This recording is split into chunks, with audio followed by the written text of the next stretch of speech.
Good evening, everybody. I hereby call to order this regular meeting of the Board of Education of the Wilmette Public Schools, District 39 for Monday, September 29th, 2014. Will the clerk please call the roll? Here. Here. Karen Dennis. Here. Keith Cronin. Here. Eva Bean. Here. Alice Sheff. Here. Mark Steen. Here. Becky Littman is here with some Central School students to lead us in the Pledge of Allegiance this evening. Good evening. Boys and girls, coming up so they can see your faces. Stand tall and proud. I'm going to bring some of you this way. Thank you. Teachers throughout the district have done a variety of developmentally appropriate activities to honor and recognize 9/11. We have standing before you some fourth graders from Mr. Mark Ellman's classroom here to share some specific activities they did. I think you'll be very impressed, and I also want to acknowledge that all of them standing here were not born 13 years ago, but I think you'll find their thoughtful reflections very appropriate. Thank you, Mrs. Littman, and thank you, Board, for including us this evening. Briefly, we actually did a multimedia presentation and reflection for 9/11. We started by watching a video that was geared towards school-aged children. From there, I read two picture books, one of which is called September Roses, about two South African women who came in for the flower show, and needless to say, there was no flower show. And they had about 14,000 roses that they had to do something with. And they ended up building two replicas of the Twin Towers in Central Park. And the other one was called Fireboat, which was about a fireboat that came out of commission and came to help put out the fires during 9/11. We then listened to several songs, my generation, not their generation. Paul McCartney and the Eagles and Bruce Springsteen wrote songs specifically for 9/11. And then I asked my kids to reflect upon what they spent the last 45 minutes listening to and hearing and looking at. And their one charge was that they need to make a quilt square from the reflections, and it either had to be a picture or picture and words. And I'd like to share a couple of the quilt squares with you. This is Hannah Rothschild. And honey, show her the square that you made. For half of my quilt square, I did the American flag because this is a very important event in America's history. For the other half, I did the two buildings that the planes hit and all the fire and smoke and commotion that was caused on this day.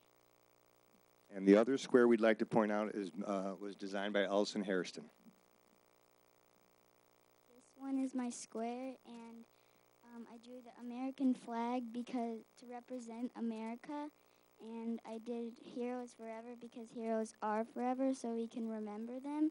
And then I did the fire hat to represent those who died to save the people in the tower, and the rescue dog because a bunch of animals helped to save. So hopefully you can see that although they're only 9 or 10, they are incredibly reflective and thoughtful in their approach towards 9/11 and the events that day. Please stand for the Pledge of Allegiance.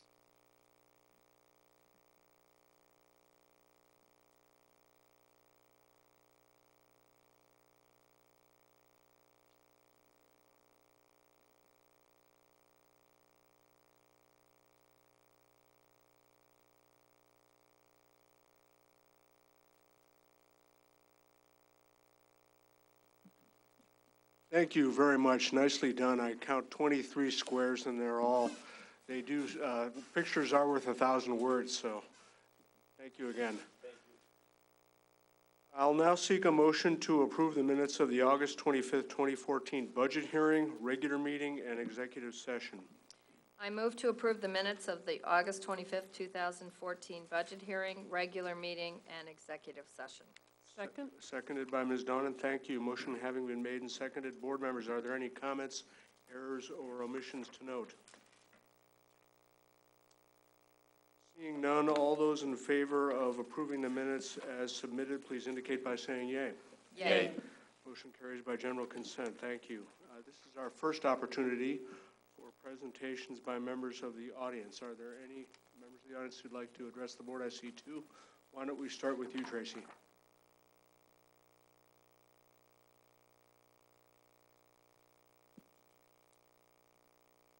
Hi.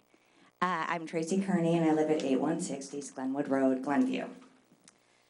I've been wanting to stand up and say this for at least 5 years, but thought it would be best to wait until I was no longer an official Ramona parent, although I suspect I will always consider myself not only a Ramona parent, but part of the Ramona family. Call this my ode to Dr. Heather Glowacki. To me, not only an incredible principal and leader, but really one of the most hardworking, professional, kind, and compassionate people I have ever met. I met Heather 5 years ago when I was serving as the president-elect for the Ramona PTA. I did not have a lot of one-on-one interaction with her that year while in that role, other than at PTA exec and general board meetings, but was immediately impressed.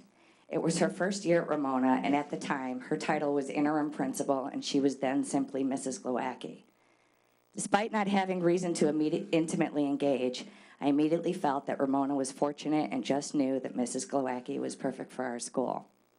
She just displayed that rare but essential trait that I believe all principals should have.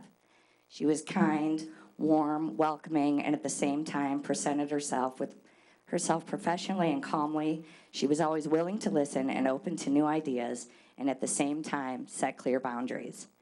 I would really just like to take this opportunity to share with you a few of many examples of Heather's excellent example of leadership and of the person who starts from a place of not only integrity and trust, but care and compassion. Her exemplary leadership abilities were best realized through her interactions with the PTA the year I became president. That year, in addition to it being her first full year as the official principal of Ramona, she was met with an entirely new PTA executive board that was comprised of many new faces and therefore many new ideas. After meeting with the exec board over the summer, I met with Heather shortly after school began and started with something like, Heather, we have a whole new board full of lots of new ideas and tons of energy. Here's what we'd like to do to increase community support and garner stronger relationships among the parents. We all believe Ramona has all the potential in the world, and we're ready and willing to put the work behind the effort if you're up for it. I then proceeded to introduce the concepts. We would like to start a pledge campaign shortly in an effort to, one, raise awareness and help our families better understand what exactly our PTA does and why the community support is needed. Additionally, we would like to start an after-school club program like the other schools have, but run it a little bit differently. We would like to offer activities like activities that the Park District does not. Essentially bring typical private type enrichment, guitar and drums taught by the Rock House, foreign language taught by Language Stars, tumbling taught by ex-Olympians, and so on, here to Ramona. We'd also like to raise awareness for this, and at the same time, fundraise to keep costs down. We would like to have a festival in October where we would have a band come and play and offer our potential vendors a chance to showcase their offerings. We'd also like to run an all-school play. Again, we'd like to bring an outside vendor to direct and run the play. And oh yeah, we would like to have an adult benefit at an outside venue in February to, again, offer another way to engage our community and ultimately raise revenues for Ramona. And by the way, none of what I just talked about has been done, as far as we can tell, for the last 10 years. What do you think? Looking back, I honestly cannot believe how well she handled all of these initiatives and at the same time led our school through the prism of her community character building endeavor, Ramona Rocks. What I was and remain thoroughly impressed with was her ability to listen to our ideas, be positive, and at the same time provide the limits she needed to. As you may know, parents, while completely well-intended, can at times be aggressive and get a little disappointed when they just can't do everything they want the way they want to, as there are rules and regulations that we don't always know and don't always understand. For example, while we knew after-school clubs would be a huge hit and there was a very strong desire for the Ramona community, it wasn't as simple as we thought for us, and certainly not so simple for Heather to navigate.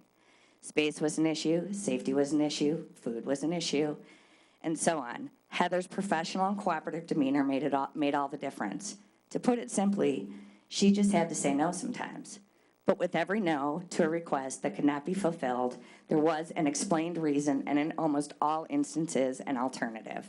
My point, Heather knew how important the initiatives were we were proposing for our community's camaraderie and for our children, and while a difficult task at times to meet all the needs, committed to finding the right and plausible way for all, both the district and the families, to achieve the goals.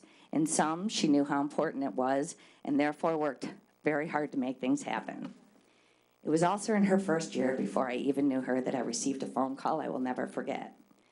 It was officially spring, and like always, the weather was unpredictable. I have never been great at checking the weather, like Ray. And earlier that morning, before leaving for school, my kids had asked if they needed coats for the day. I looked out the window, saw nothing but sun, and casually said, "No, you should be fine." As it turns out, the temperature did not exceed 30 degrees that day, and my kids should have definitely gone to school with coats on. Just after lunch, I received a call from Heather, who started with, "Mrs. Kearney, it's Heather Lewacki. Nothing is wrong. Your kids are fine. I just wanted to let you know something that happened to Will today."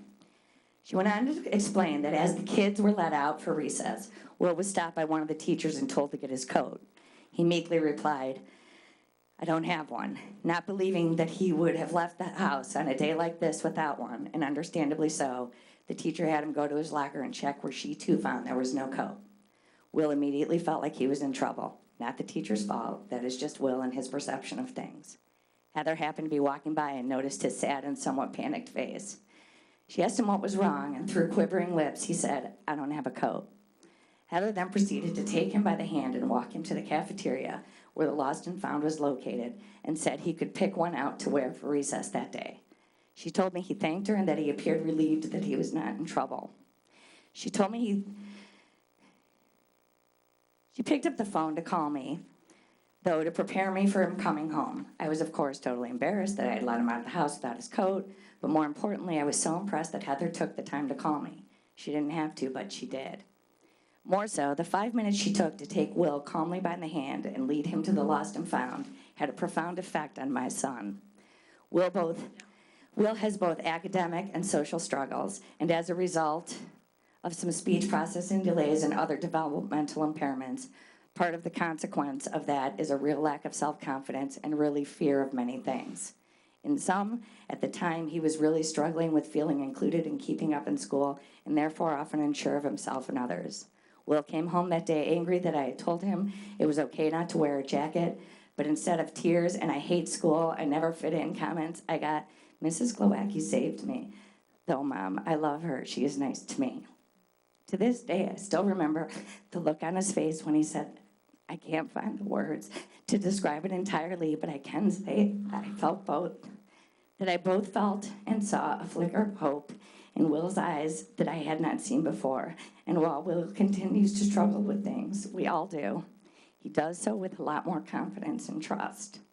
While I cannot prove it, I sincerely believe that hold of the hand, that calm and warm, let's go find you a coat voice coming from his principal, made the difference in Will's perception of school and his world and his attitude toward it. And all the Kearneys will be forever grateful for those 5 minutes. While this happened for my family, I know we are not special. This is just what Heather Glowacki does. On the flip side, I have another son who does really well in school, has lots of friends, and shows lots of confidence. In his last year of 4th grade, I received another phone call from Heather. A group of my boys had made fun of one of their friends, and he felt bad.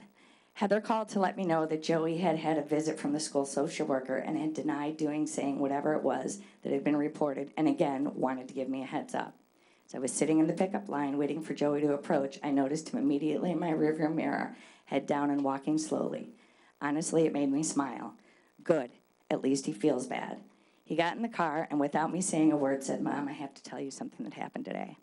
After telling me the story and denying he had said anything, but owning he had done nothing to stop it, and admitting he was there for it, he said, "Can we please see if Dr. Glowacki is still in her office? I have to talk to her." I said yes, and she, of course, made time for us. Again, I was impressed. Joey sat across the desk from her, told her what he perceived happened, and Heather listened. In the end, she did not say, "It's okay, Joey," but instead what she should have said. Joey said, "Joey not saying anything but going along is not something I expect of you or anybody. It's just as bad." Joey knew that, and while he felt awful and sick, he at least left knowing he could be honest with Heather and with a little bit to think about. I sincerely loved that she did not simply let him off the hook and or praise him for talking to her, but instead she did the right thing and somewhat tough thing at times. She concurrently let him know what she expected of him, and at the same time let him know she was still here for him. In sum, skip it all. I just wanted to stand up here and saying, thank you so much for Heather Glowacki. My children have benefited, my family have benefited. I see it as a trend in this district, but she's truly special. Thank you. Thank you. Frank, did you want to address the board?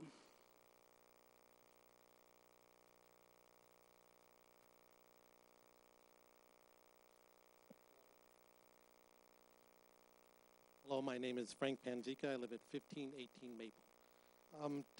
Tonight I'd like to spend just a minute or two on the topic of testing. I believe that's in this environment called Revised Assessment Calendar Update, but for me it's testing. I believe that there's an issue with the performance testing and the cancellation of the third spring version that needs to continue to be looked at. Over the next year or two, there will be a lot of changes for the students. With the new math curriculum and new philosophy on testing and new tests, it'll be difficult to identify trend data. With performance series no longer testing year-end progress, there will be no longitudinal data to assess the new curriculum, if it's working or if the new tests accurately differentiate progress, especially for our higher achieving students. It seems that the trend data from the spring testing is the most accurate for year-to-year comparison. Over the years, you have built up tables that I've enjoyed looking at, by the way, on how the classes progressed year by year and how different classes compared. Now, for 2015, you'll be starting over with this test data also. Some things are not clear. How to differentiate high achievers. Performance series is good because it has a high top end. You can track it if someone has made progress, even if they start 1 or 2 grades above grade level. Even if the new tests can do this, and it doesn't seem that anyone really knows yet if they can, there will be no baseline for at least another year. Second, what was the purpose of performance series? Stopping at mid-year checks how a student is doing from the summer layoff through the first half of the material of the year, if that's the test purpose, or is it now comparing progress from the middle of the year to potentially then the beginning of the next year? It looks like it's really been relegated to just testing progress within the first half of the school year. Again, this may have been brought up before. I know it was discussed in the last meeting. I know it's in the packet for tonight, and I know it's been given a lot of attention. But were other ideas considered, such as potentially before or after school testing, or potentially only doing the math section in the spring due to the new curriculum? That might be a way of minimizing some of the time overlap. In conclusion, once you skip this year-end testing, you've lost the longitudinal history.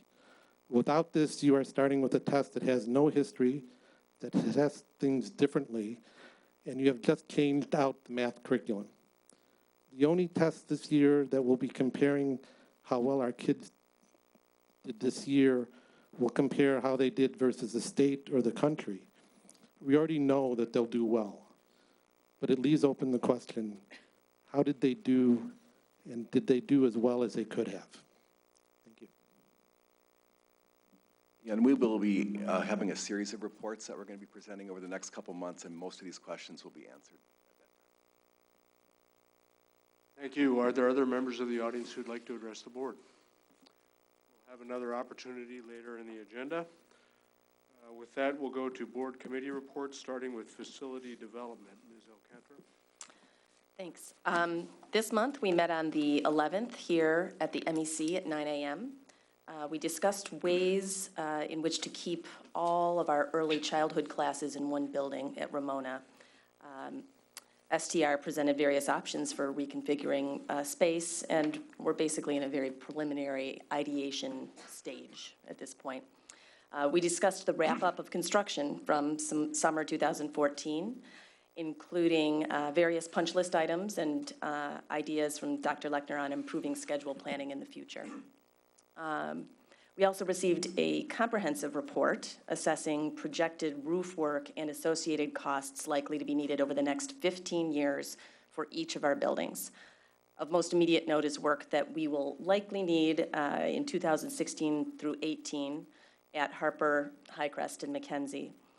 We discussed some plumbing remediation that requires attention at Ramona and Central to address flooding and storm sewer issues. And finally, District 39's Glenn Bullocks provided an assessment of boilers at each of District 39's school buildings, along with projected replacement needs. As noted last month, in the short term, we have major replacement needs at both the junior high and Ramona, which will require budgeting attention in 2015 through 17. We discussed ways in which to schedule that work at each of those schools, along with other construction needs in order to be most cost effective.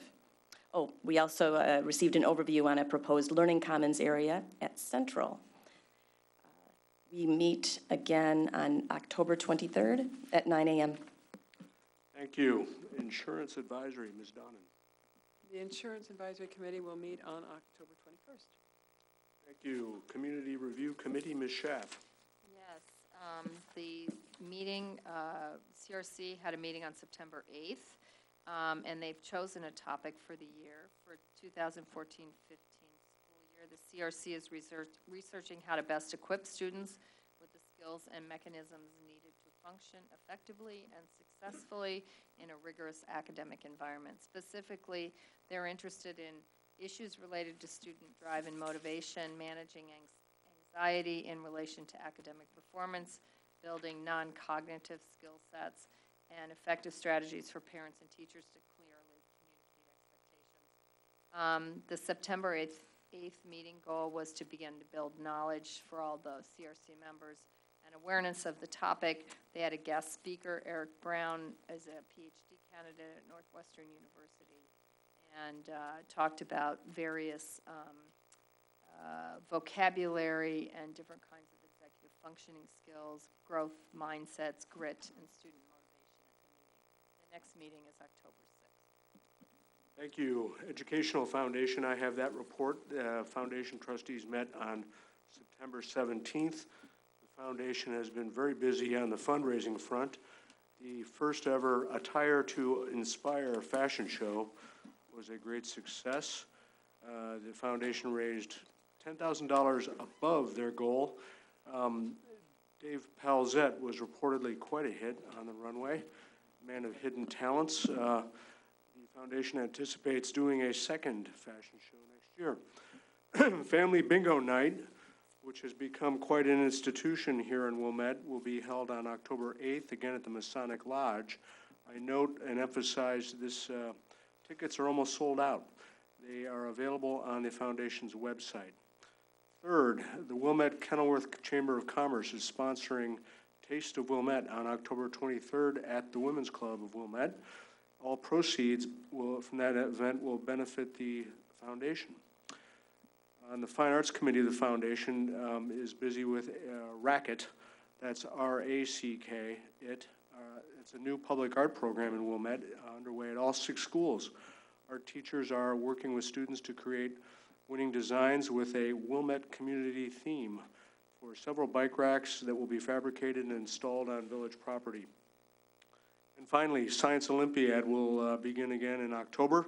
Registration starts on the 15th. Varsity team applications are in, and students will be notified if they made the team soon. And that concludes the foundation. They'll meet again on October 8th. Now to WCSEA, Ms. Levine. The next meeting is November 17th. Thank you. School Finance, Mr. Dronin.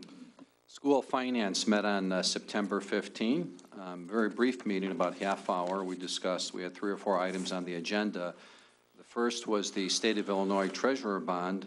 The Illinois School Code requires all districts to maintain a treasurer bond at a level of about 25% of total district funds in the Treasury's custody at any given time.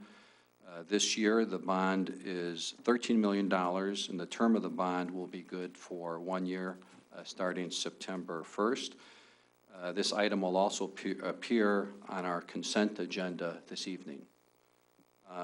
Second, District 39 has a flexible spending plan under Section 125 of the tax code. Since the inception of the plan, District 39 has been including compensation paid under Section 129 as IMRF earnings. 4 years ago, the Illinois Municipal Retirement Fund began randomly auditing school districts. In order to maintain the district's practice, the IMRF recommends District 39 pass a resolution to include compensation paid under Section 125 as IMRF earnings.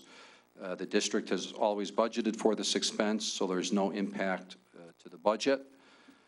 The School Finance Committee reviewed the resolution, and that will also appear on the consent agenda this evening.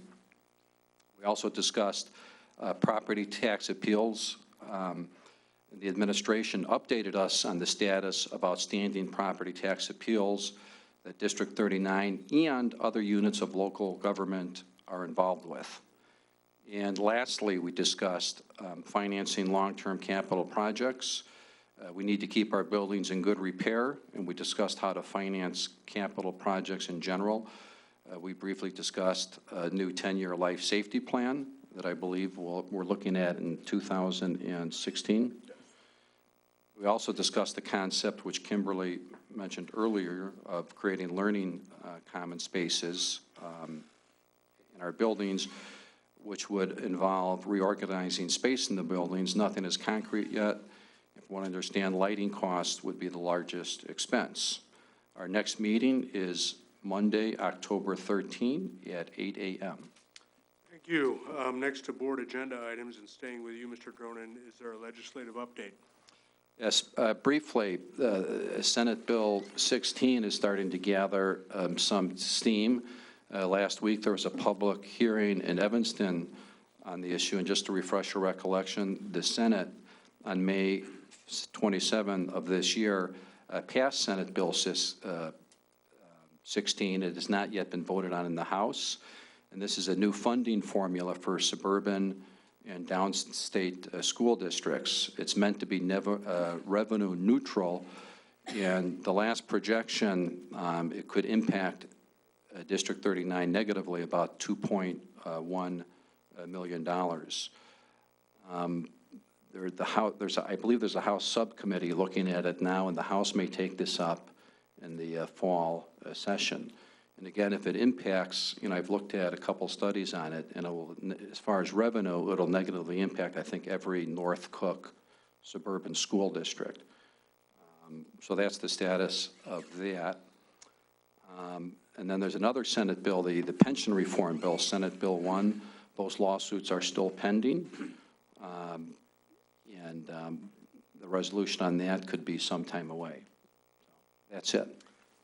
Thank you. Now on to written communication. A few board members today received emails, which Dr. Lechner also received, and he'll note in his administrative announcement. So with that, we'll turn it over to you, Dr. Lechner. Yes, Raquel Kilbanoff sent an email to the board today regarding the junior high schedule and the start and stop times of the school. Interested in looking at band and moving that into the school day. We'll have a reply on the website. Transportation update. Buses have been running on time where weather and circumstances have been favorable.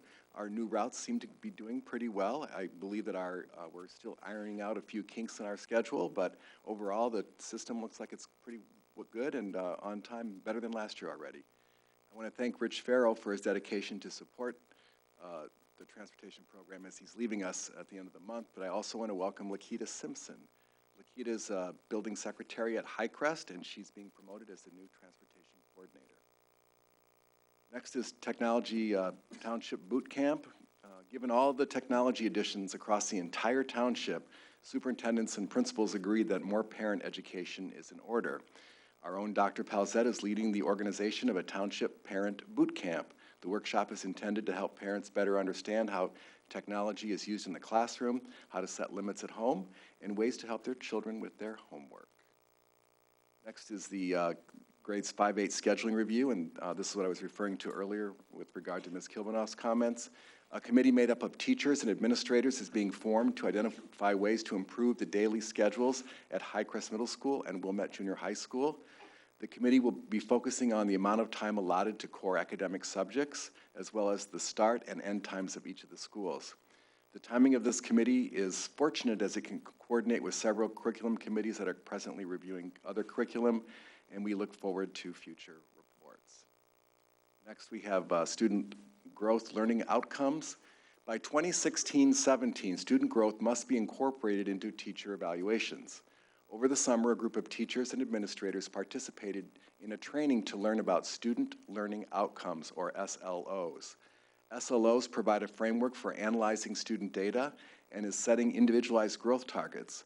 The process is appealing because it's flexible, applicable to all academic areas, and can be used with our existing assessment instruments. We're in the process of launching SLO pilots at the junior high, Highcrest, and Ramona, and you'll be hearing more about student growth and SLOs next month when there'll be a formal board report. And then lastly, we had two FOIA this month. The first was from Lenny Jarrett of Educational Matters. She's seeking correspondence with teachers regarding Hudson rights or fair share fees, referring to the union dues that teachers pay. They were also seeking documents stating the amount of active members paying union dues in District 39. The second FOIA was from Chairman Koch of High Points Learning in Duluth, Georgia, requesting the District 39 teachers and administrators' contact information. Thank you, Dr. Lechner. Are there any questions or comments from board members before we move to administration reports? Seeing none, we'll go now to Summer Enrichment Program 2014. Dr. Lechner. Yes, the 2014 Summer Enrichment Program offered 142 classes, totaling at our two sites, employing 45 staff members. Both enrichment classes and academic support classes were provided to meet the needs and interests of students. I'd like to invite Melanie Biggs to the podium with Dr. Thrasher, who has the report.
Our 2014 Summer Enrichment Program was attended by 558 students.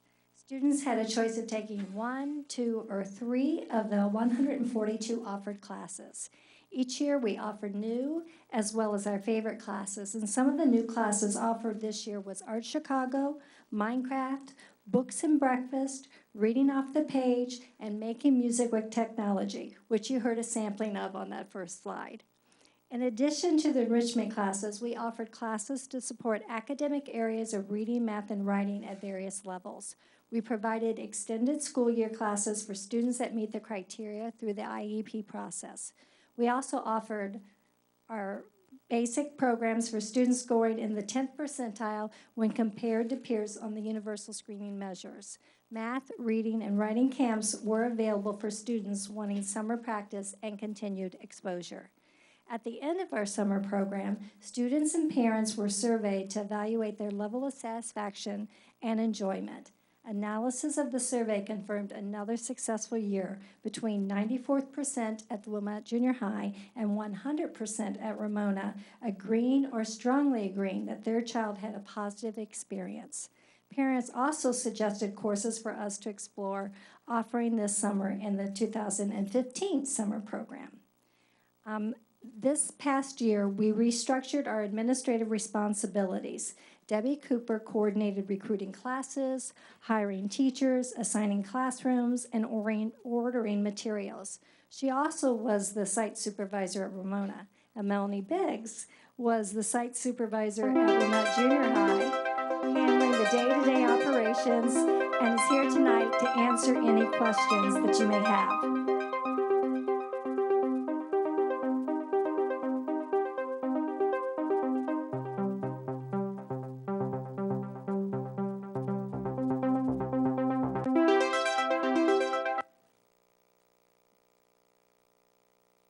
I feel like this is Name That Tune, and I don't know either song, so could you help me out? Student created. Okay.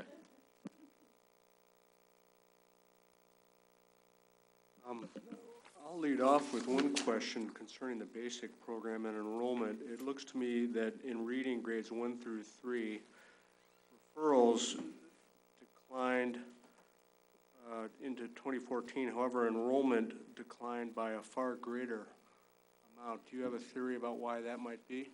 We did a random sampling because we were concerned about that too, just the overall trend of the number of students that we do recommend each year for basic, and then the number of parents that are choosing to enroll their children. And what we found out was, like we thought, there was a variety of reasons. Sometimes parents were choosing to send their children to sports camps, which were our all-day offerings, or vacations interfered, or they were doing private tutoring. Private tutoring was the part I probably didn't anticipate. Thank you. Other questions, Ms. Donnan? If you look at our total enrollment, we see a sort of a gradual decline. Is this, do you feel, reflective of kids having other options in the community, or families traveling, or just a reflection of a softening in our general enrollment numbers?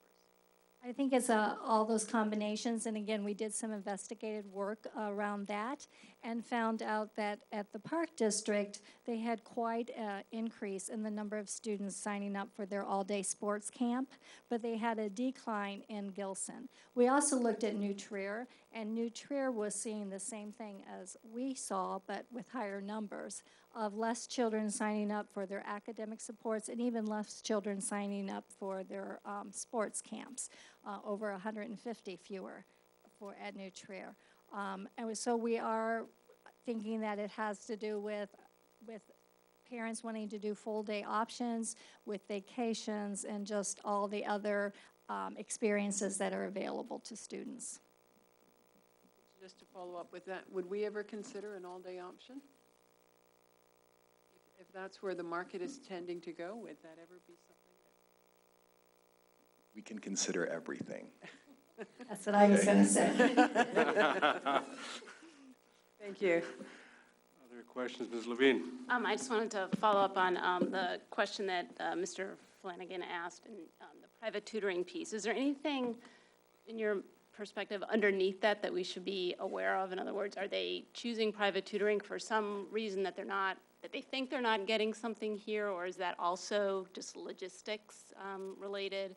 And then a two-part question is, do we track and follow the kids who come through the basic program and see how they kind of perform in the following year, and do we look at that versus the kids who are recommended but don't take it, and kind of the, basically the value of having come through and taken advantage of the basic program?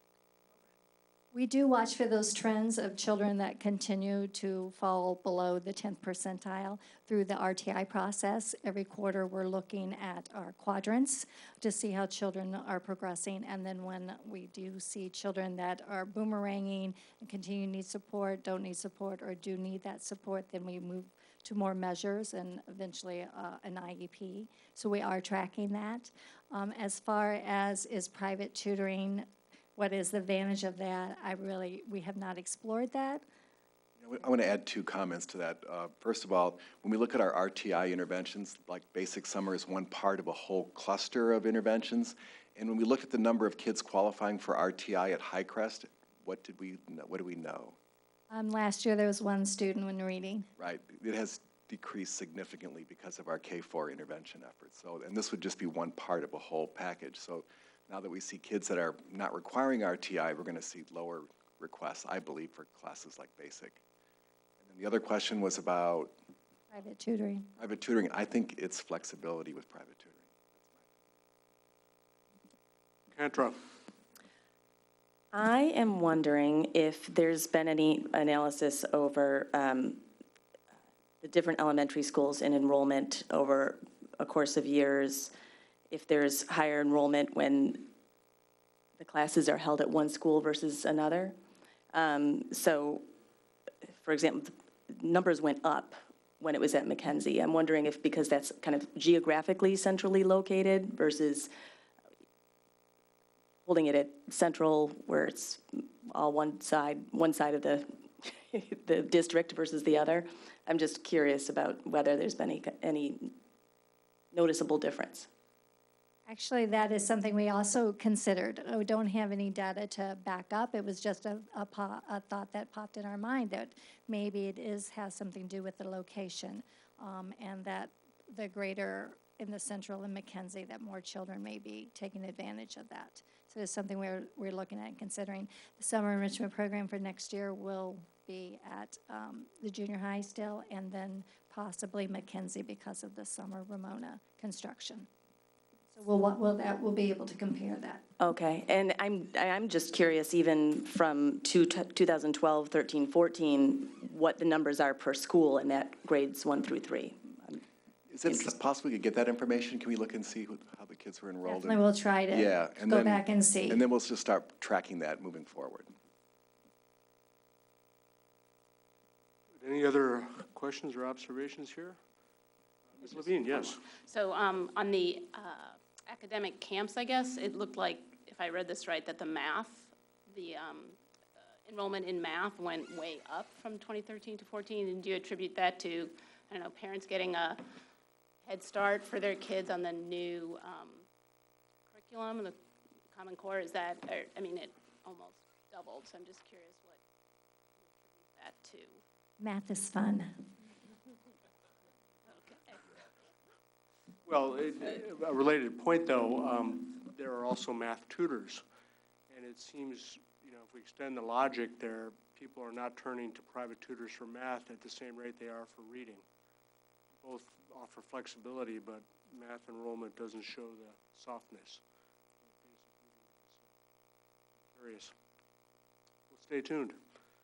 Thank you for that report. We will now move to the one-to-one program update. Dr. Lechner. Yes, as you know, this fall we launched our one-to-one learning program in grades 6 and 7, and it went very well. Adam Denenberg will give us an overview of the activities that supported a successful launch. Our next steps involve extending to 8th grade next year and 5th grade the year after. Additionally, we plan to revisit the fee schedule in January. Adam has this report. Thank you for this opportunity to provide an update tonight. After many years of research and preparation, recommendations and guidance from our CRC, and last year's pilot program, it is an exciting time as we kick off our one-to-one program. On Friday, August 29th, we had our first iPad orientation with 2 Highcrest classes. All hands were on deck as I kicked off the event with an overview of the iPad user agreement, talked about how to care for the iPad, and led a discussion on appropriate use.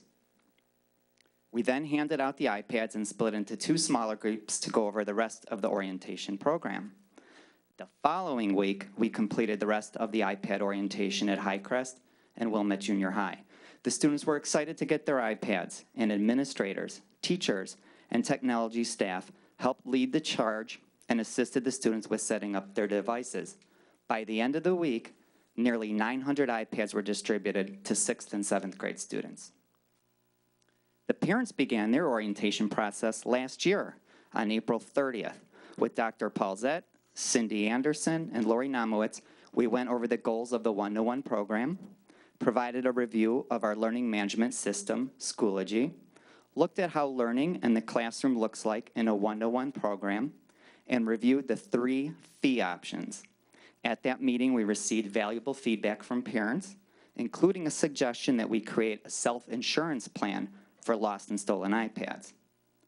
This was a busy summer, as parents enrolled their children in our one-to-one program. They selected an iPad case, chose a fee option, created an Apple ID for their child, read our online iPad usage agreement, and watched an orientation video. I would like to thank all of the parents for their support and partnership in this process. I would also like to thank our business office and my technology staff. We learned some lessons along the way, and we are outlining plans to streamline this process for next year. This fall, parents received information on the one-to-one program from administrators during curriculum night. Parents will continue to receive information from Dr. Paulzette and me through emails, iPad Monday postings, Facebook updates, and teacher communications. We also continue to add resources and information to our District one-to-one learning website. Teacher preparation never stops in District 39. 6th, 7th, and 8th grade teachers continue to receive ongoing training and support. This is done through Academy 39 classes, opening day activities, lunch and learn, professional development days, staff meetings, and more. In addition, the Highcrest and Junior High steering committees continue to meet on a regular basis, and the technology teachers hold regular meetings for all teachers to get feedback, brainstorm ideas, and provide support. The technology teachers also continue to send their Thursday 3 emails to staff with resources and quick tips. And teachers continue to use our one-to-one staff wiki pages. Finally, all parapros who work directly with 6th and 7th grade students have received training and district iPads so they can access class materials and support student learning. Student support. A before and after school tech drop-in at both schools is available. Our 2 computer technicians covering this can also be reached through email. Both of them participate in the one-to-one deployment process and are well known to the students. Another great resource for students is students. There are now over 20 iGurus providing support to their peers and teachers. They are receiving weekly training during lunch and are currently working on creating some video guides on our core apps. They are also collaborating together through an online Schoology group. Also, as I talked to some junior high teachers last week, I learned that last year's pilot students have been a great resource for helping their peers and even the 7th grade teachers. Reflections and looking ahead. Parents had many forms and steps to complete in August. There were a lot of questions, and we did our best to answer them as quickly as we could. Our iPad steering committee recently met, and we decided it would be helpful to provide more support for parents over the summer. So we started to plan a parent summer orientation for next year. This way we can set up stations for parents to choose their iPad case, learn about the optional insurance plan, create Apple IDs, pay fees, and receive support. In addition, the students may be able to set up their iPads with their parents at this time. This would allow us to shorten our orientation program during the first week of school and provide more Schoology and core app training to students. We will also provide online resources and alternative plans for families who travel over the summer. As teachers and students continue to learn to navigate the iPad as an instructional tool, it is important to note that a great deal of learning still comes from paper and pencil. Students always have the option to utilize hard copies of materials where they feel it is a better fit. As we learned last year in our pilot, some students like doing math on the iPad, where they don't lose materials and have more space, and some prefer paper and pencil, where they feel they can write and draw better. The schools are reporting an increase in connectedness between students, teachers, and administrators as emails are being sent, questions are being asked, information is being shared, and feedback is being provided at a higher level than ever before. Last year, we had some teachers from an outside district visit our pilot program, and just last week, some more teachers visited us. Our teachers enjoyed sharing their experiences and asking questions from our visitors. Here are just a few examples of some of the one-to-one learning activities already occurring. Classes are starting to have students write weekly blog entries to update families on their learning. During the speech unit in drama, the students are creating videos of their speeches, uploading them on Schoology, and then providing feedback by completing a peer evaluation form for each student in the class. The technology teachers have provided organization lessons through Notability, a note-taking and PDF editor app, as well as email organization. Math students used the app Explain Everything to create screencasts explaining the problem of the week. They post these videos to Schoology discussion boards so classmates can view and comment on each other's work. Here's a quick example, and then I'll wrap it up. Problem of the week 1, A. Delegate, explained by Julia Nelson. The problem. An international mathematics conference was held at a neutral site. A total of 15 delegates from Japan, England, the United States, and Russia were present. Each country sent a different number of delegates, and each country was represented by at least one delegate. The United States and England sent a total of 6 delegates. One country sent exactly 4 delegates. England and Russia sent a total of 7 delegates. How many delegates did each country send? What I need to find out. How many delegates 4 countries, the US, UK, Japan, and Russia, sent to a math conference? What I know.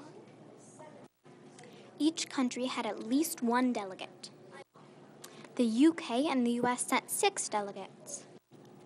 Russia and the UK sent 7 delegates. One country had exactly 4 delegates. No country had the same number of delegates. The solution. Step 1. Common sense. First, I drew a little table. I wrote that the US could have anywhere from 1 to 5 delegates, Russia could have 1 to 6, the UK could have 1 to 5, and Japan could have 1 to 9. I did this so I would know where each country stood in terms of delegates. The solution. Step 2. A formula. Next, I set up a way to find the answer. I would write the number of delegates that I was guessing the UK had and seeing if it would work. I did this because if you know the number of delegates for the UK, you also know the delegates for the US and Russia. Using that, you can easily figure out the number for Japan. The solution. Step 3. Testing. Then, I tried using my formula, having the UK's delegates be 1, 2, and 3 in number. None of them worked. 1 didn't work because the total would be 16 if one of the numbers was 4. 2 and 3 didn't work because they were repeats of numbers. I did this so I'd figure out if 1, 2, and 3 worked for the number of British delegates. The solution. Step 4. Eureka! Finally, I tried using 4 as the UK's number. It worked! If 4 was the number, then the American number was 2 and the Russian one was 3. Using Japan as 6 brought the total up to 15. There were no repeats and the UK had 4. I did this because trying it out helped me find my answer. Even if it didn't work, it still would have helped because I would have known that 5 was the answer. My final answer. My answer is that the UK sent 4 delegates, the US sent 2, Japan sent 6, and Russia sent 3. Thanks for watching. I hope you enjoyed this presentation on how to solve delegates. I think I followed all of that. So the students are creating videos like that. They're posting them online, and then they're going and watching each other's work and reviewing each other's work. So next steps. Through the New Trier Technology Bootcamp on October 25th, additional online resources for parents, as well as some upcoming workshops we are planning, we'll be providing more training and information for parents. Later this year, I will have updates on our communication measures, parent satisfaction survey results, data on our student support usage, an analysis of the technology budget, along with a discussion on technology fees for next year. That concludes my update. Now I'm ready for questions. Thank you for the report. Any comments here? Mr. Steen. Adam, thanks a lot for this. Excuse me. I believe it was 2 years ago, there was a reference in the CRC report to, I think it was Project Red, which was a national, okay, you remember it better than I do. My recollection is that there was a very interesting finding that they had in their major report, which was that while schools or districts that implemented one-to-one programs tended to fare better in educational outcomes than those who hadn't yet, it was only those schools that met, I think it was 6 criteria. They were using them in 6 specific ways. And what they found was if the school district did not implement those, then there was actually no improvement in learning outcomes. And that has sort of stuck with me as a sort of example of, okay, you can do this right or you can do this wrong. So what I'm wondering is, have we gone back and looked at that and sort of checked ourselves? We got a great program set up, but I want to check ourselves against what the original research was that we were referring to make sure that we're staying in line with it. Absolutely. I looked at them last year and made sure that we were in alignment with them, but that's a good reminder to look at it again this year and to keep that in the forefront. And if you could just remind us as well, that would be great. Absolutely. Ms. Donan. In the spring, we had a lot of concerns and a lot of parental angst about rolling out this program. The board received a lot of letters with these concerns. I'm not receiving any letters now. Are you getting any feedback that the parents are worried or concerned at all as this program is rolled out? I think so far the feedback and questions I've gotten have been around the fees and do I get the keyboard case or the regular case, and I haven't at this point gotten a lot of that feedback. It's pretty early in the year. Thank you. The chef. From a student standpoint, they usually catch on pretty quickly. And I just wondered, just generally, how many students, how the students were taking to their new iPads, any kind of issues, were they using the before school or after school support a lot, or how's it? Yeah, they were using the before and after school support a lot in the beginning of the year, and we expected that. We had to make sure that the Apple IDs were working, that they could access the passwords. We had to make sure that they were able to pull down the apps we assigned to them. The case that's actually like this, one of the cases, we put them on some hot, humid days. So in some cases, we had to lift them up, apply a little baby powder, believe it or not, to it and get it out. So in the beginning of the year, there was, but I am hoping and expecting that that will go down. And I'm thinking for next year, if we do a lot of that over the summer with the parents, we'll see a lot less visits for those reasons at the beginning of the year with students, because we can get a lot of that flushed out during the summer, during our parent and student orientation. Okay, so the overall view is that students seem very comfortable with their iPads so far. Are you finding a significant number of children using pen and paper right now, or are they just really trying to work on the iPad? I think it's a combination. I've walked into classrooms and I've seen kids on students on with pen and paper. I've seen students with the iPads. I've seen students with books and the iPad to the side of them. So I've seen a combination of it all. Great. Okay, thank you.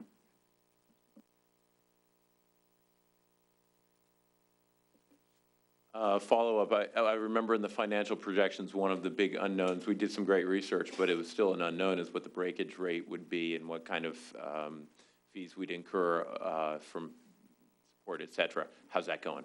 We're tracking that. In our one rainstorm we had that hit right as the buses were coming out, 2 students had the iPads in their backpack and it soaked through and they were damaged. So we already have those replaced. And that first incident, actually the first 2 to 3 incidences are covered under Apple Care. And I think we've had 1 or 2 cracked ones, but we are tracking all of that and monitoring. Cracked screen? Yes. Okay, interesting. And so far it's all been under Apple Care, or so we haven't incurred any additional cost? Correct. Great, thanks.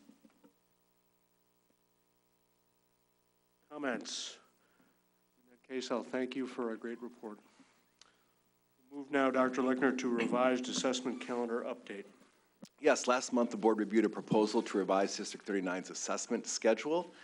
As the report generated discussions and questions, the Department of Curriculum Instruction, as well as Student Services, will be presenting a series of reports to provide us more information about the use of assessment. We opted to begin this series of reports by focusing on what drives this conversation in the first place: federal and state mandates, from No Child Left Behind to PARC. We estimate 4 months to get through all the assessment reporting, and Dr. Thrasher has this next report.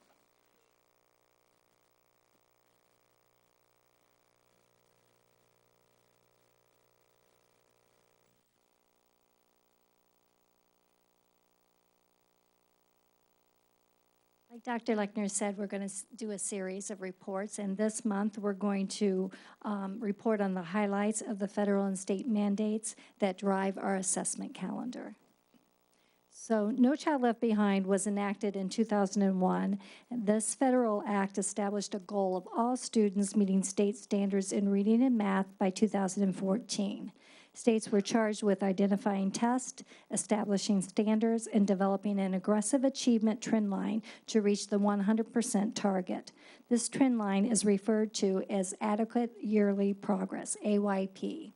As 2014 loomed closer, more and more districts failed to meet AYP. So the Federal Department of Education offered a waiver process to states. Illinois applied for the waiver and was finally approved for the 13-14 school year. So what Illinois is proposed to do instead of using ISAT and AYP is to use an approach that looks at a growth model instead of an attainment model. The last reauthorization of IDA happened in 2004, where IDA aligned with No Child Left Behind. IDA expanded to include accountability, expectations of all students meeting state standards, and the use of scientifically research-based programs and curriculums and evidence-based practices. IDA also modified the way students with learning disabilities were identified, moving away from a discrepancy model to a response to intervention model. By 2007, Illinois modified their rules and practices to align to IDA 2004. Guidance was provided on how districts were to implement RTI and identify students having a learning disability. These new rules included screening students 3 times a year and quickly providing supports to those students below national or district norms in reading, writing, or math. District 39 decided to use local norms and to provide support to students below the 25th percentile. In response to RTI, District 39 expanded screening to include kindergarten through 8th grades in reading, writing, and math. Best practice is to use multiple sources of data to inform decisions. Our screening tools consist of Aimsweb's products and performance series. We also consult with teachers, review classroom-based assessments, and classroom performance. Illinois State Board of Education sets the test window for the PARCC assessment. Districts determine the testing schedule for each grade level within the established test window. District 39 determines when to administer the universal screening assessments. However, test companies provide guidance on optimal administration and the number of weeks needed between testing for an assessment to be accurate.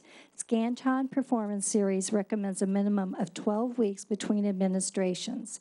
By following this guidance, we are overlapping the testing window for PARCC end-of-the-year tests that are mandated by ISB.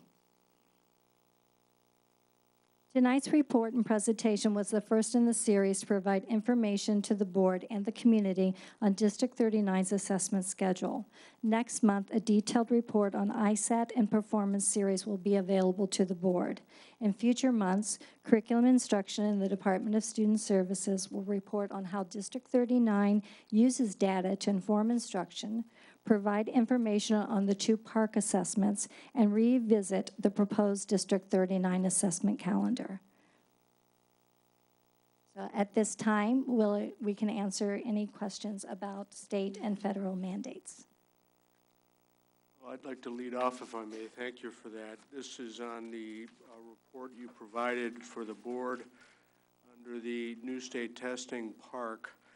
One of the bullets that I think follows from the pilot experience, but is more general. It says, initial information about PARCC assessments indicates the likelihood that these assessments will provide more useful information to inform instruction than we receive from ISAT.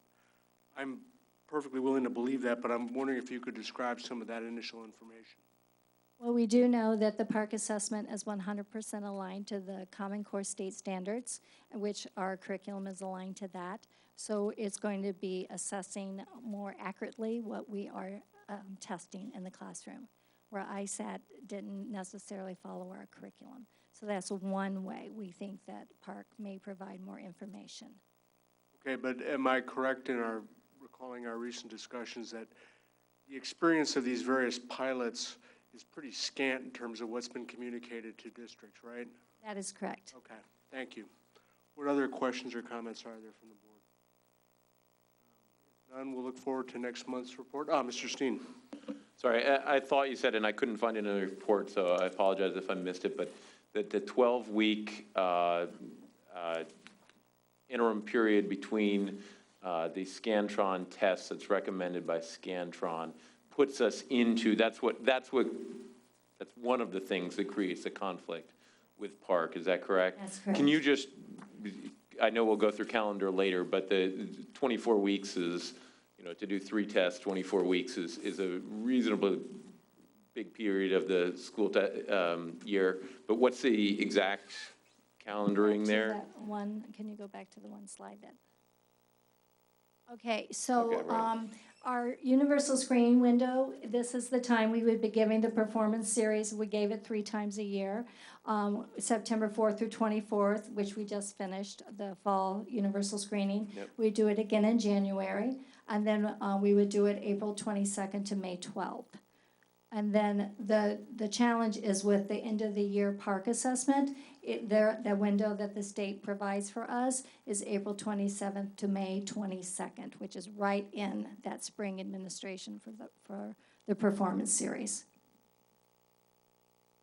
Okay, and just so I'm clear, I know that there's some retaking of tests. Is the 4 to 20, like as an example, the 4th to the 24th, excuse me, we have kids taking the test that entire time, or does it take all sort of, what's it, or can we do it all in the week of the 4th and then be done?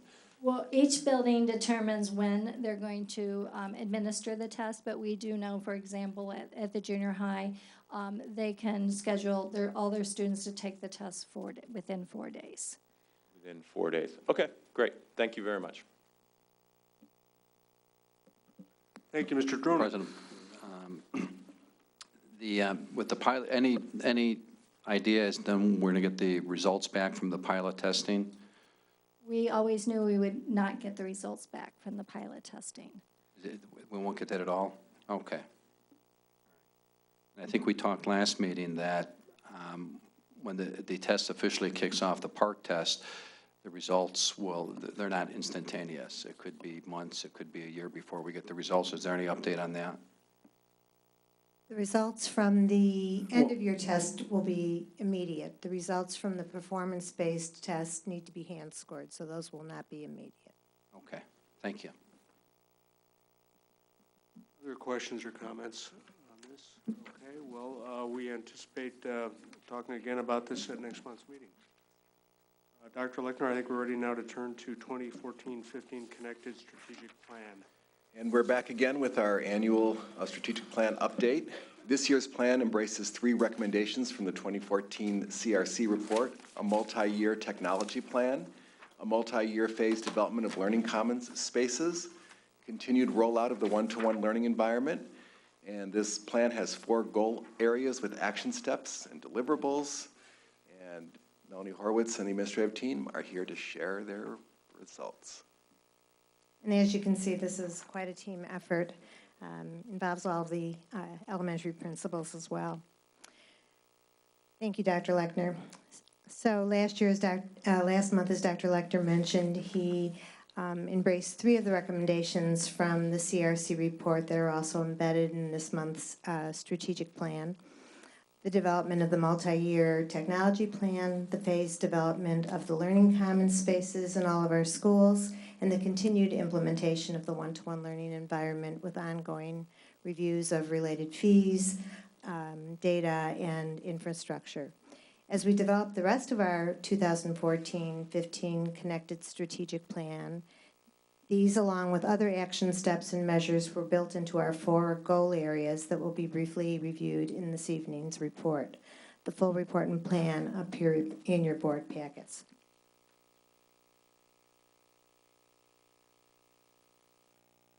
Our first goal area represents the basis of our teaching and learning in the district. Core subject and content goal reviewing, developing, and implementing curricula, developing and monitoring assessments, and student progress and achievement in the district. You can see that we currently have 2 curricular areas under review: English and Language Arts, grades K through 8, with implementation in 2016 and 17. And Mandarin, we're going to be doing grade 8 implementation next year in 2015-16. Then with 5 other areas in early implementation stage: physical education and health, Mandarin Chinese in grades 5 through 7, math, social studies, and social emotional learning in grades 5 K through 8. We've been pretty busy in curriculum and instruction. This is an especially critical time because in those early implementation stages, we are refining assessments, collecting data, adjusting our pacing, identifying ways to support unique learners, and much more.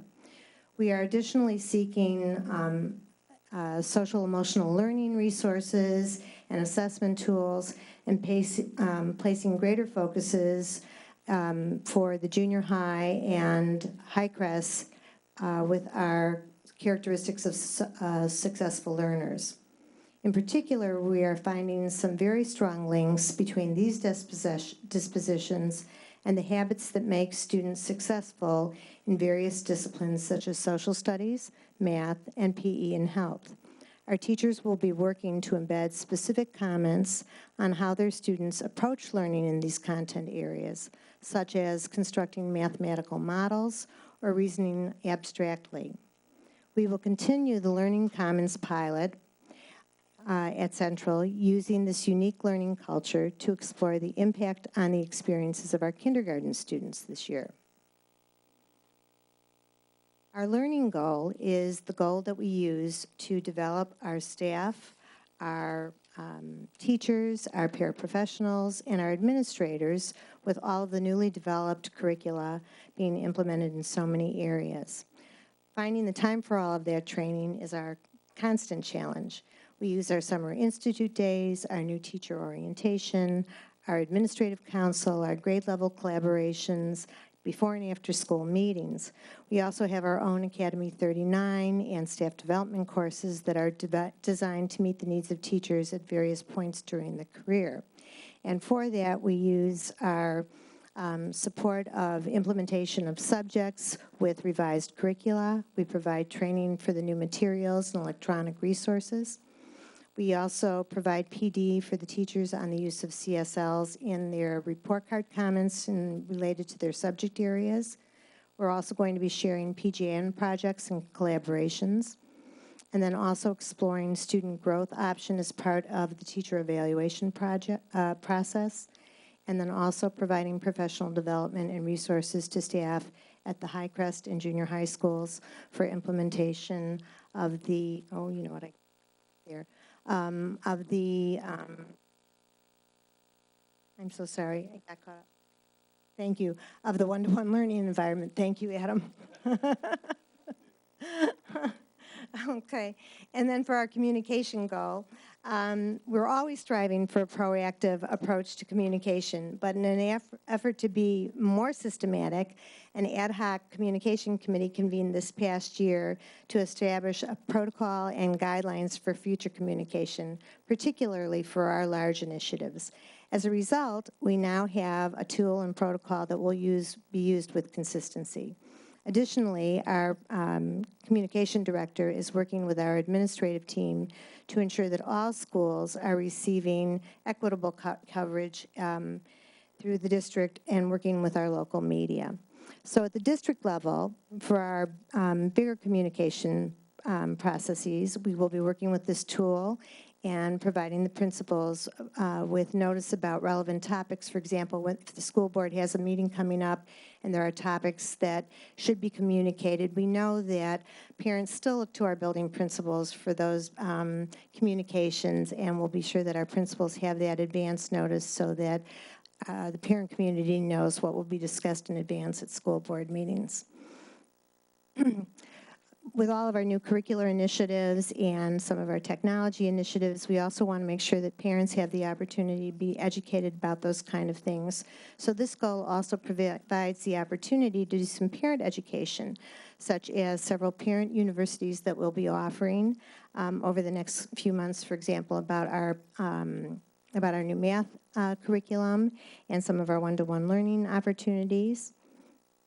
And then also for our student education, we'll also use this goal to provide some one-to-one information, for example, about developing responsible use policies, student handbook, informational videos, some of the things that Mr. Denenberg went over with you just a little while ago. Our last goal is our structural platform goal, and that's really the goal that we use to develop the policies and infrastructure to support teaching and learning in the district. We continue to move forward with the implementation of the teacher evaluation. Am I losing this? With the teacher evaluation process required by the state of Illinois, with a focus on the required student growth model by the 2016-17 school year. We've also been reviewing our middle school model with the district goal of having all fifth grade teachers endorsed by 2017. In particular, we'd like to see 50% of our fifth grade teachers endorsed in math and are seeking a university partnership to facilitate this goal. We're also looking to restructure the 5 through 8 schedules to better fulfill the needs of our students at these grades and hope for a proposal before the next contract. As I mentioned at the beginning of this presentation, Dr. Lechner supported the CRC's recommendations regarding the technology infrastructure for long-term planning, learning commons development, and the one-to-one learning environment. And finally, our facilities development is based on very solid long-term planning. This goal provides budgeting parameters for learning commons projects in our schools, as well as ongoing HVAC projects, school safety, and long-term facilities projects. And at this time, our team would be happy to address any questions that you have about the strategic plan. Where to begin? I can lead off. Thank you for that report. I was interested to read under the core subject and content goal a reference to mathematical practices standards. And I have to confess, in a while now I've been following this, and that's a new term, to me at least. Would you talk a bit about where that fits into our convergence with Common Core standards, for example? Sure. This was really one of the early stages of training that our teachers were professionally developed on, and this is a key part of the Common Core. And it's sort of the characteristics of successful mathematicians. And it's the way that mathematicians approach their knowledge of mathematics.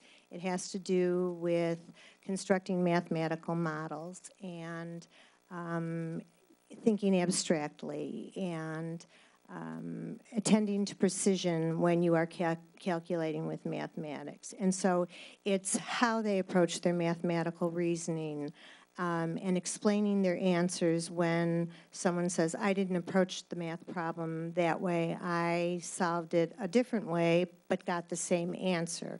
Or I got a different answer and this is how I got that answer.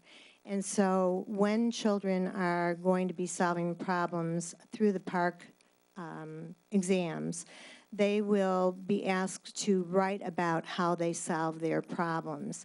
And so there are 8 different mathematical practices that teachers are using this language to help children explain their mathematical reasoning. And at the junior high and high crest, teachers have this language posted.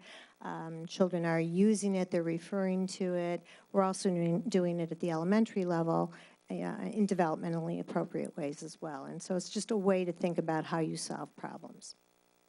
Thank you. That's helpful. What other questions or comments from board members? Not? I'd like to add to that last comment, because earlier in the evening, we were talking about the differences between PARC and ISAT, and that's a perfect example of, not, we're not waving the PARC flag here, but that's a perfect example of where the PARC assessment for math is superior to ISAT. Levine. Yeah, I just had, I guess, a question or a comment, I guess, about the second goal, the professional development one overall. And I think it's maybe appropriate that it's very internally focused because it's about developing the teachers. But I'm wondering if we could look at what we're expecting the student impact to be based on the professional development. The measures seem to be about X% of the teachers, you know, achieving certain aspects of development. But I'd be curious to understand what we expect the impact on the students to be because of the professional development that the staff has gone through. I don't know if That's something we can look at for sure. That is a challenging question, though. That is that's a challenging. It's a good question. It's a good question. But tying those outcomes directly, it's the measurement is not so easy. It's true. Or how you would think, I guess, how Right. you, even if it's conceptual, how you would think about what you expect the outcome to be, even if you Yeah. can't, you know, get Yeah, a. even getting back to the math practices that you were talking about, when we look at our ISAT results that are next month, we're going to see some realization of that in those reports. I really know that. Thanks for that question. More to come. Any other comments at this point? If not, thanks to you and the team. Thank you. We now have a few housekeeping matters to attend to. Dr. Lechner, I think the first is the resolution to include compensation paid under IRS code section, so on and so forth. Yes, IRS Code 125 as part of IMRF earnings. And actually, Mr. Dronin did a fabulous job giving my report. So I really have nothing more to add unless Gail does. Okay, unless the board has questions. We'll address them to Keith if we do. That brings us now to Illinois, annual State of Illinois School Treasurer Bond Renewal. Same thing. Mr. Dronin did a fabulous job explaining exactly what the School Finance Committee reviewed last month. And this is an annual requirement that we have to do, and we're making that adjustment as part of our bonding process. And both G and H are part for the board to be approving tonight. Okay, thanks again to you, Keith. Now on to 2014-2015 application for the recognition of schools. This is an annual requirement that the State Board of Education requires of school districts across the land. We have to apply for recognition. Basically, this means that we're certifying that certain required practices are being completed at our schools. For example, we're indicating that teachers are qualified or licensed to perform the duties of their assigned position. Again, this is an annual and mandated approval. Once you approve this, it gets submitted to the state, and that would be it. Okay, I think that's pretty routine. We've had that in our annual cycle. Now on to board policy updates. We have quite a few. Do you want to just take them all in sequence? Yeah, I'm going to take them all at once if I can. As a first read, policy 5:185 FMLA has been updated to reflect district practices and contract language. It also now includes the required leaves for military service. The remaining policies were presented to the board in August. We have no changes recommended. The policies are presented as second read and therefore are ready for board approval. Dr. Clausen, is there anything to add? Okay, thank you very much. This brings us now to our second opportunity for any questions or comments from members of the audience. Are there? Okay, in that case, we'll now go to action items, the first of which is the consent agenda. Are there any items that board members would like pulled from the consent agenda? Apparently not, so Ms. Schaff, please proceed with the motion. Okay. I move to approve the personnel report dated September 29th, 2014. I move to approve the implementation of the District 39 Connected Strategic Plan, developing a 21st century infrastructure. I move to adopt the resolution to include compensation paid under the Internal Revenue Code Section 125 plan as IMRF earnings. I move to approve the renewal of the State of Illinois School Treasurer Bond in the amount of $13 million. I move to approve the 2014 to 2015 application for recognition of schools. I move to approve as first read revised policy 5:185, Family and Medical Leave Act, FMLA. I move to approve as second and final read proposed policy 8:70, accommodating individuals with disabilities. I move to approve as second and final read revised policy 4:150, rental of buildings, and revised community relations policies 8:10, 8:25, 8:30, 8:95, and 8:100. I move to approve as second and final read deletion of community relations policies 8:15, 8:22, 8:40, 8:50, 8:105, and 8:110. I move to approve as second and final read proposed policy 5:125, personal technology and social media usage and conduct. I move to approve as second and final read but revised policies 5:190, use of district computer facilities, renamed use of district electronic networks and technology equipment, 6:235, access to electronic networks. I move to approve the accounts payable for bills listed between August 26, 2014 and September 29, 2014 in the following amounts. Educational fund, $937,943.86. O&M fund, $611,385,077. Transportation fund, $22,238.36. Tort fund, $15,773. Capital improvements fund, $143,778.95. Total all funds, $1,731,119.94.